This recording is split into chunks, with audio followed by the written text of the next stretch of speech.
for his commitment to excellence, for his dedication to the sport of pro football.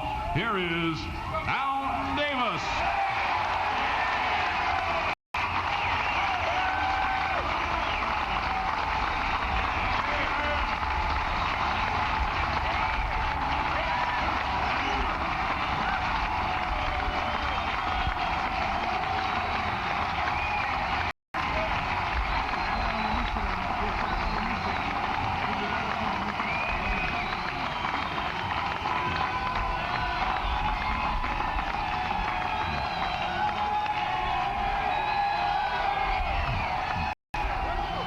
In 1963, this enshrinee was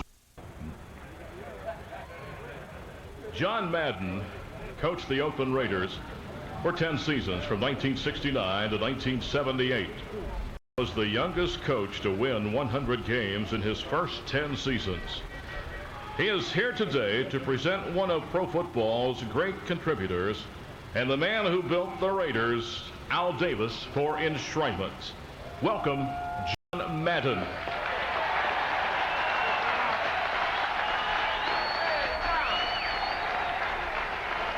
Hey. This is great. I'll tell you, this is great. This is what it's all about. We don't need the Olympics. We don't need that. So we got football starts today. You can't beat this. We're talking about, we got a stadium, we got a game going on, we got fans, we had a parade, we have a Hall of Fame, we have the greatest players that ever lived here. Man, you walk through this hall, that's history. You walk through there and you know that these people all belong to history. History couldn't be written without these guys. And these four that are going in today, history can't be written without them. The history of pro football. Today's the biggest day in their life. And these are the biggest people ever in football. And I want to say it's an honor for me to be here, and I want to represent everyone. All those players, friends, coaches, administrators. I'm not up here as John Madden introducing Al Davis. I'm up here as everyone. Family, players, coaches, all you people. I'm representing you. All you fans, all you guys. We're here for Al Davis. I represent everyone he gives a chance to. I met Al Davis 26 years ago, and I was an assistant coach at San Diego State. And he gave me an opportunity to get in professional football as a linebacker coach for the Oakland Raiders in the American Football League. And I was proud of that day. Then 2 years later, I was 32 years old, and he named me head coach of the Oakland Raiders. Now, you talk about a day when a fat linebacker gets named head coach at 32 and no one knows who the hell he is. I'll guarantee you that is a man. I'll guarantee it's a man you can never forget. And I'll guarantee it's a man that gives you a chance. And I represent everyone that he's given a chance to. Players, coaches, administrators, everyone, they know. Many of them are here. Because it doesn't make any difference what someone said about you, what someone wrote about you, what someone thought. Al Davis does it one way. Al Davis does it his way and what he thinks. Tell you, just win, baby, is one thing. Al Davis just won, baby.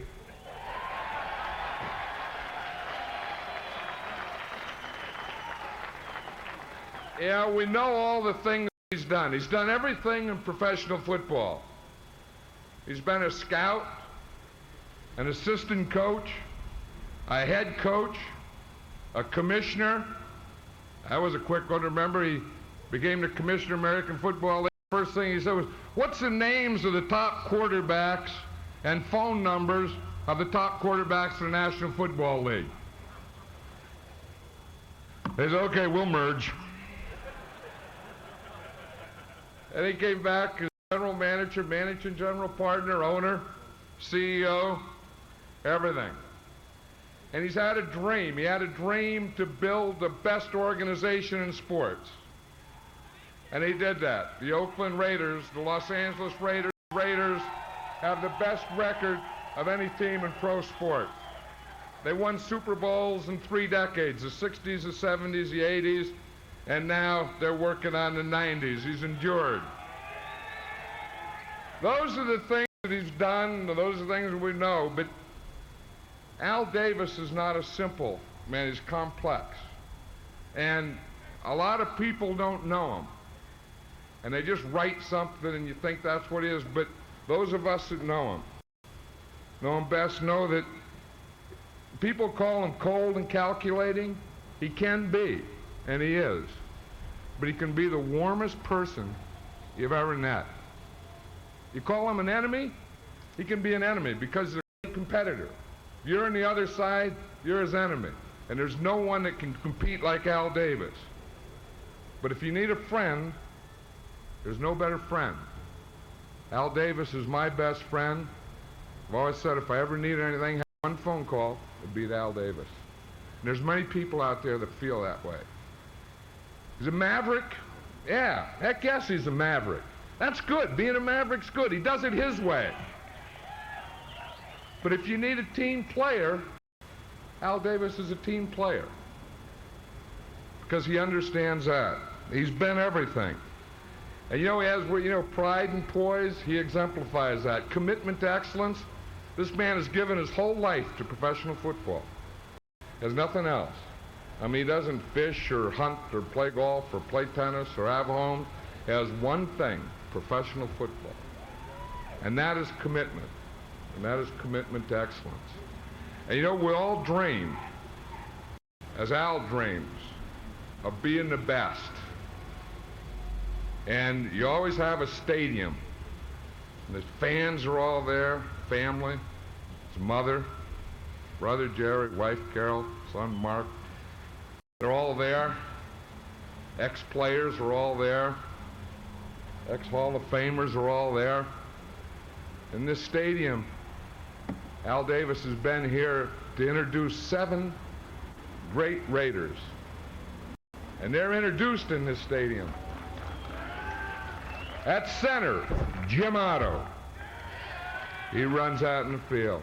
At left guard, Gene Upshaw. Runs out in the field. At left tackle, Art Shell. At wide receiver, Fred Biletnikoff. At quarterback and kicker, George Blanda. At linebacker, Ted Hendricks. At cornerback, Willie Brown. There's 7 Raiders out there. Now those 7 Raiders are in the Hall of Fame. They need a scout, an assistant coach, and a head coach, and a commissioner, general manager, and an owner. And today, they get the best. And he walks down that stadium, crowd cheers, the public address announcer says simply, from the Raiders, Al Davis. He can't be denied. His dream today becomes a reality. Al Davis.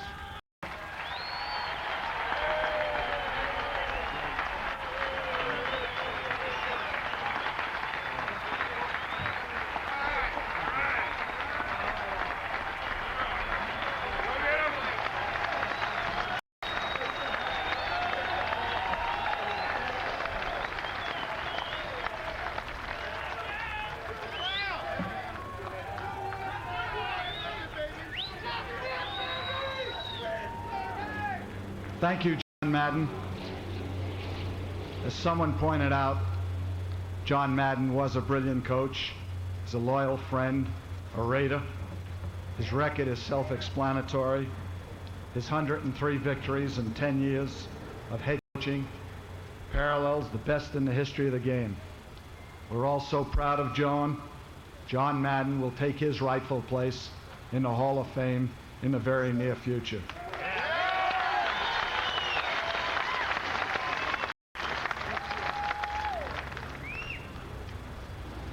We think so much alike that I think he stole my speech, or at least he took most of it last night. I want to thank the Hall of Fame Selection Committee for your tenacity in selecting me to the Hall of Fame. As the great Winston Churchill once said, you never gave in, never gave in, never, never, except to convictions of honor and courage, and you fought for my selection, as well as another and many numerous media people throughout the country. I shall never forget that. I am grateful to you. The enshrinement is a reflection of a life's work, a reflection of a love affair with the greatest game the world has ever known. But this honor is a testament to a great organization and to all the capable people who have poured their talent, enthusiasm, loyalty into the greatness of the Raiders and the Raiders' legend and mystique. I was born lucky. I was blessed with a great mother and father. No one had to tell me to love my mother and father based on a commandment. They raised their children with strong discipline and a strong faith in God. Good health throughout my life has been another blessing, with many lasting friendships that I treasure with great love and loyalty. My parents wanted me to have the values and virtues of what is still the American way of life: hard work, dedication, commitment, loyalty, and respect for the dignity of man. I wanted to introduce immediately today my mother Rose, who is here seated in the front row. She's over 90 years old.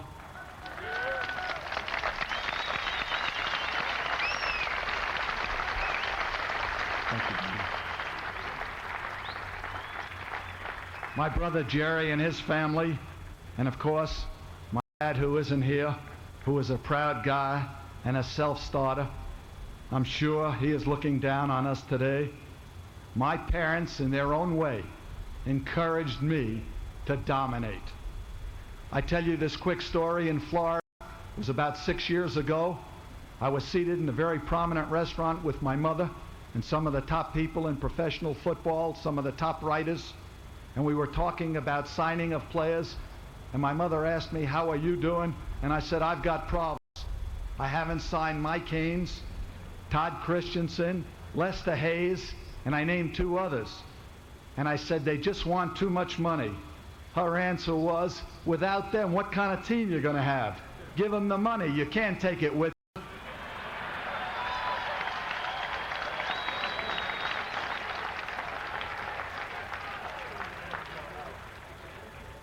And I gave them the money.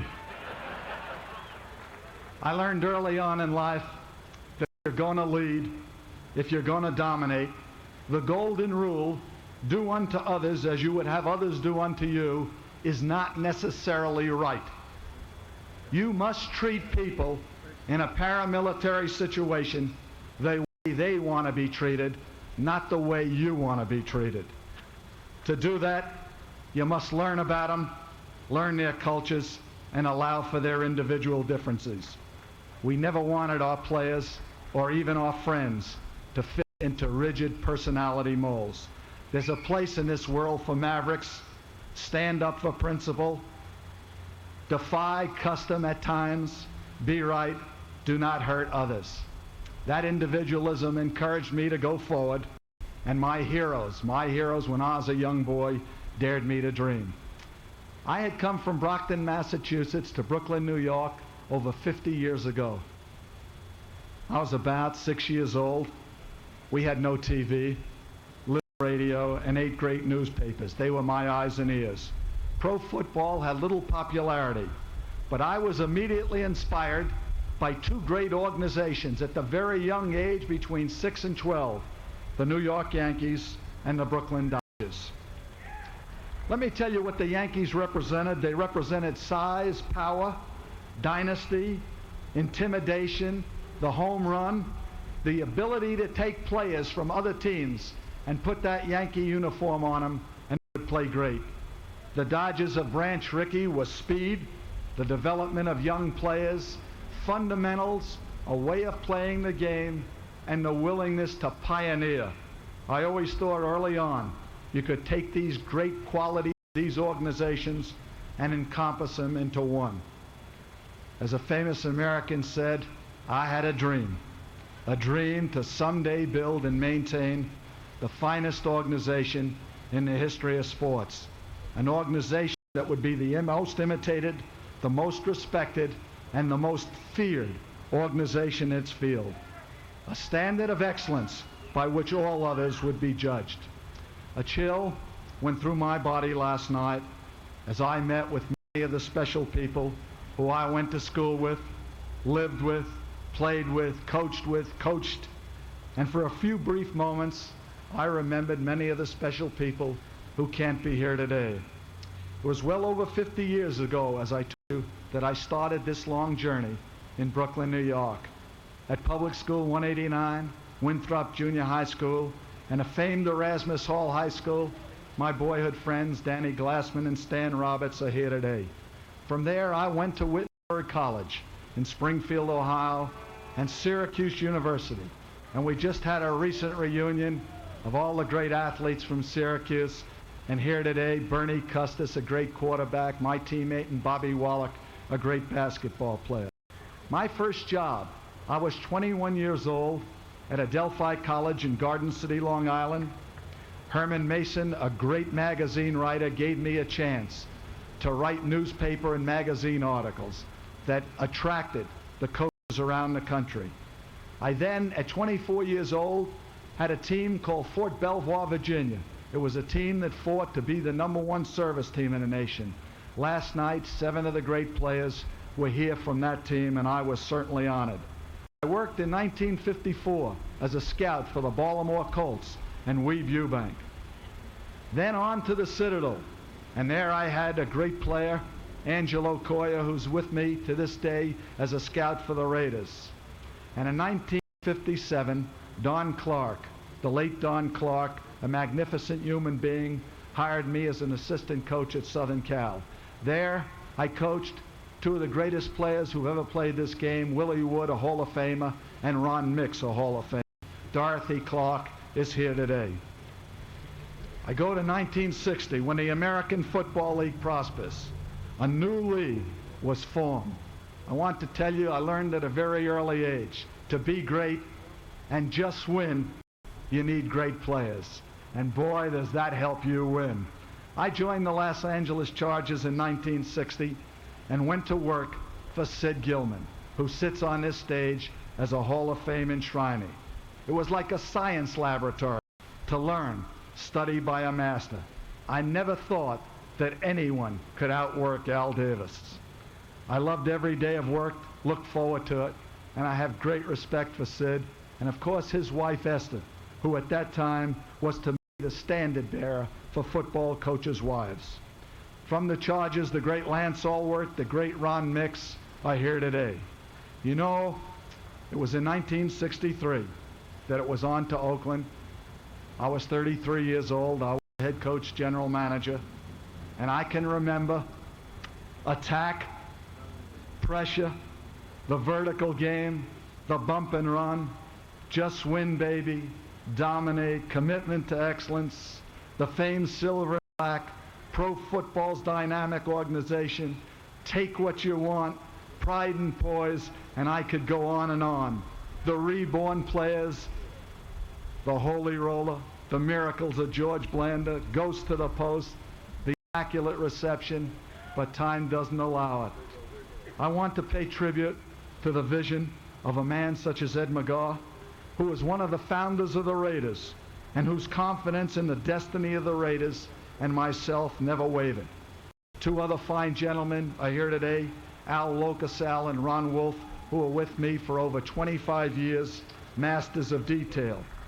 George Anderson, our trainer, and Dick Romansky, still with the Raiders, have been with me over 30 years. The Raiders standard bearers, John did it for me. I'd like to do it again because I love him. The indestructible Jim Otto, George Blanda, the greatest clutch player the game has ever known, Willie Brown, the magnificent cornerback, Gene Upshaw, the only player who played in the Super Bowl as a starter in the 60s, the 70s, and the 80s, Ted Hendricks, the consummate linebacker.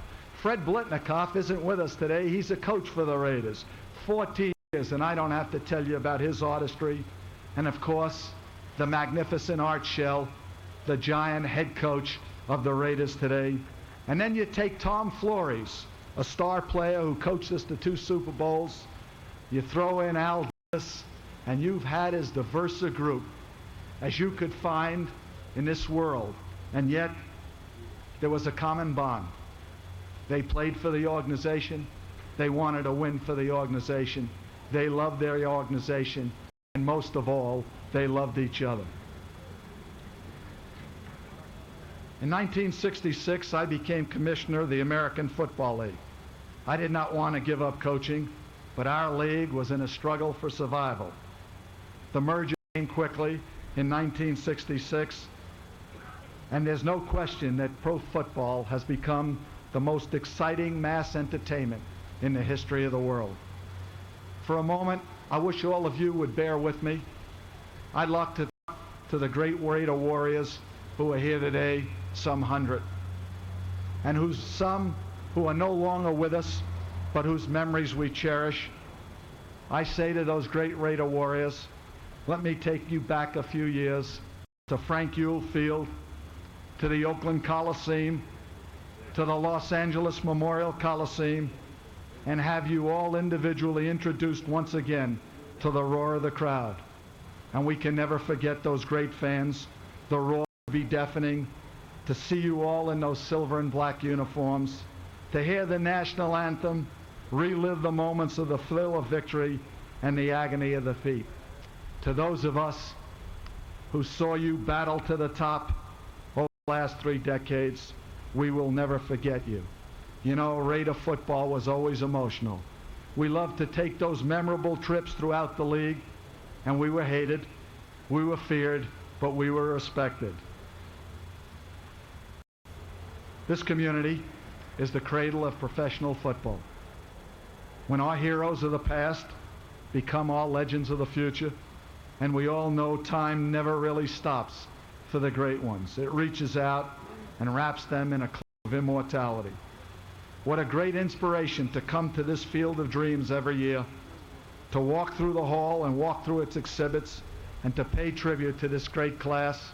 I know Lem Varney. I used to study him. John Mackey was a favorite of mine. And Junior Riggins, I call him Junior. God, how he wanted to play for the Raiders and how I wanted him. But they said, no, not in the American Football Conference. We'll let him go over there to the National Football Conference. And then to the great class. To the great class that sits here behind me, the greatest players who've ever played this game. I've always said that the Raiders, my family, we have a realization that we have a debt to them and we have a debt to each other. And they know that I'll never forget that debt. I want to introduce to you a young lady that I met over 35 years ago. She was just a friend of mine. I was coaching at Fort Belvoir. I came out for a big game one day, and I looked up in the stands. It was a small, like, high school field. We only seated about 10,000 at those games. We were fighting to be the #1 service team in the nation.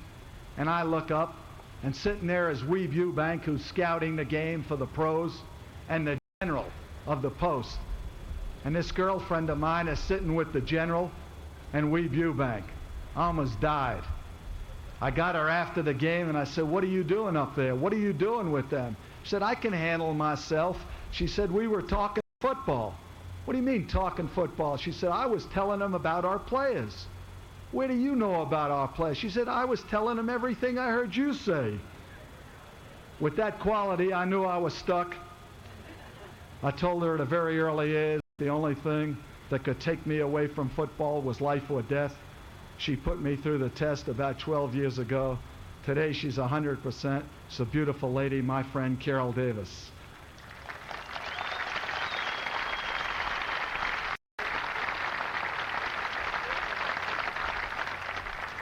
My son Mark Davis, I'm proud of him. his friendship to me and Caroli, and most of all his human qualities. And they really believe, and he does, in the dignity of man, and he has a love for people, and I'm proud that he represents me and that I represent him. Names of some people who are here that I have great affection for, great fondness for, that have touched my life: Hank Stram, John Ralston, Joe Alioto, Jack Brooks, Ed McGaw, Bob Albo, Sam Berkovich, Bill Walsh. Their names will ring down the corridors of time in my life. Aside from my will to win and my commitment to excellence, I want to read a few things to you that happened recently that I thought you'd get a kick out of. This gentleman here, Claude Jones, is a famous bank robber. 24 banks that he robbed, but he's also the greatest Raider fan in the world. I just want to read a few words of his to you. The psychologist said that the problems that has led to his crime spree were deep-rooted and more complex than Raider passion gone astray. Though his crimes were trying to seek revenge against everyone who turned on him, the Raiders, through it all, remained loyal. I robbed 24 banks. I didn't have anything left, but there was always hope with them. Jones plans to write Raider owner Al Davis a letter of apology. I've embarrassed the team, he said. I would tell him that I lost control. It was my fault. I robbed banks to go to Raider games, but the Raiders didn't tell me to rob banks. I should have finished school, got a better job, and made enough money to pay for myself. Jones hopes Davis will understand. I also wish I could hire his lawyers. In the end, he said that my commitment to excellence, this is Jones, my dream when I get out of prison is to go to work for the Raiders. I'd like to do anything for them. I'd like to do anything constructive. The only thing I wouldn't do their banking. Aside from my will to win, my commitment to excellence, the fire that burns brightest in me are the great love and enthusiasm that I had and have for the game of football and for everyone and everything connected with it. I love the game, I love the league, I love my team.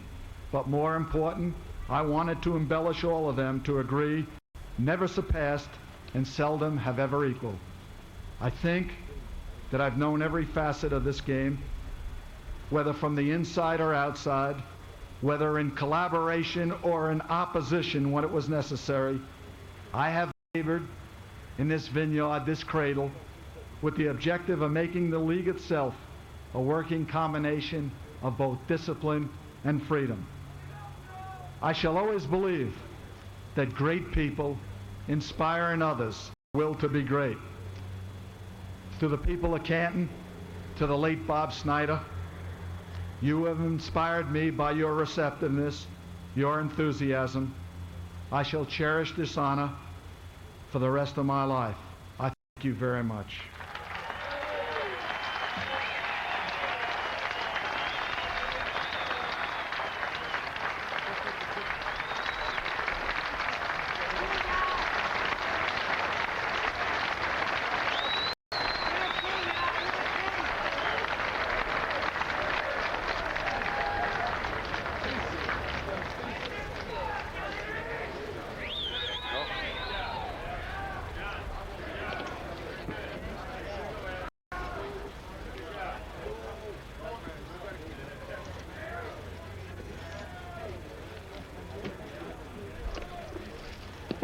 Jack Kemp, for 10 years, starred as a quarterback in the American